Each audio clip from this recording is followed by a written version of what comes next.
Assalamualaikum warahmatullahi wabarakatuh. Jumpa lagi dengan saya Lailatul Hasanah. Kali ini saya akan membahas tentang manajemen pengelolaan kelas. Apa sih yang dinamakan dengan manajemen pengelolaan kelas itu?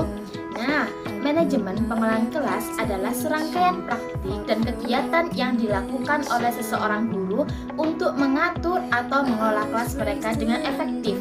Tujuannya yaitu menciptakan lingkungan belajar yang aman, teratur, kondusif bagi siswa mencapai tujuan pembelajaran. Nah, kali ini saya akan menjelaskan tentang aspek. Apa sih aspeknya dalam manajemen pengelolaan kelas? Aspek yang pertama yaitu pembentukan aturan dan ekspektasi. Apa sih itu? Guru harus menyusun aturan kelas yang jelas dan ekspektasi perilaku yang diharapkan dari siswa. Aturan ini harus disampaikan secara tegas kepada siswa dan dijelaskan dengan jelas. Yang kedua, yaitu membangun hubungan yang positif. Guru harus membangun hubungan yang baik dengan siswa untuk menciptakan iklim kelas yang positif. Ini melibatkan mendengarkan siswa atau memperhatikan kebutuhan mereka dan memberikan dukungan yang tepat. Dan yang ketiga, yaitu pengelolaan waktu. Guru harus perlu merencanakan dan mengatur waktu pembelajaran dengan efisien. Ini termasuk mengalokasikan waktu yang cukup untuk setiap kegiatan, mengatur transisi antar kegiatan dengan lancar, dan memastikan siswa memanfaatkan waktu mereka dengan baik. Yang keempat, yaitu mengelola perilaku. Seorang guru harus memiliki strategi yang efektif untuk mengelola perilaku yang tidak diinginkan dalam kelas. Nah, ini dapat melibatkan pendekatan positif, seperti penguatan positif atau penghargaan, serta konsekuensi yang konsisten dan adil untuk pelanggaran aturan. Dan yang kelima, menyediakan materi dan sumber daya yang relevan. Maksudnya, guru harus memastikan bahwa mereka menyediakan materi pembelajaran yang relevan dan sumber daya yang diperlukan untuk mendukung siswa dalam mencapai tujuan pembelajaran. Nah, sekarang yang keenam, diferensiasi instruksional, atau yang dimaksud guru perlu memahami kebutuhan dan kemampuan individu siswa dan mengadopsi pendekatan instruksional.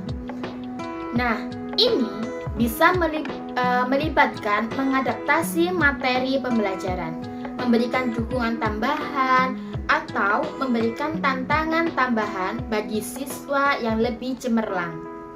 Nah, yang ketujuh yaitu memonitor dan mengevaluasi kemajuan siswa. Guru itu harus secara teratur memonitor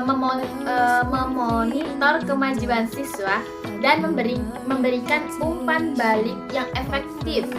Nah, ini membantu guru mengidentifikasi area yang perlu diperbaiki dan memberikan intervensi yang tepat. Nah, sekarang saya akan membahas tentang prinsip kelas. Nah, pengelolaan kelas yang efektif didasarkan pada sejumlah prinsip-prinsip yang penting. Berikut ini adalah beberapa prinsip umum dalam pengelolaan kelas yang dapat membantu menciptakan lingkungan pembelajaran yang positif dan produktif. Yang pertama yaitu membangun hubungan yang baik. Penting bagi seorang pengajar untuk membangun hubungan yang positif dengan para siswa. Ini melibatkan berinteraksi dengan mereka secara pribadi. Nah, mendengarkan mereka dengan seksama dan menunjukkan minat yang tulus terhadap kehidupan dan prestasi mereka. Dengan membangun hubungannya baik, siswa akan lebih mungkin untuk merasa nyaman dan terlibat pembelajaran. Yang kedua, yaitu membuat aturan dan ekspektasi yang jelas. Atau ini bisa disebut dengan mengkomunikasikan aturan kelas dan ekspektasi dengan jelas kepada siswa merupakan langkah yang penting loh. Aturannya itu harus adil, dapat dipahami, diterapkan secara konsisten.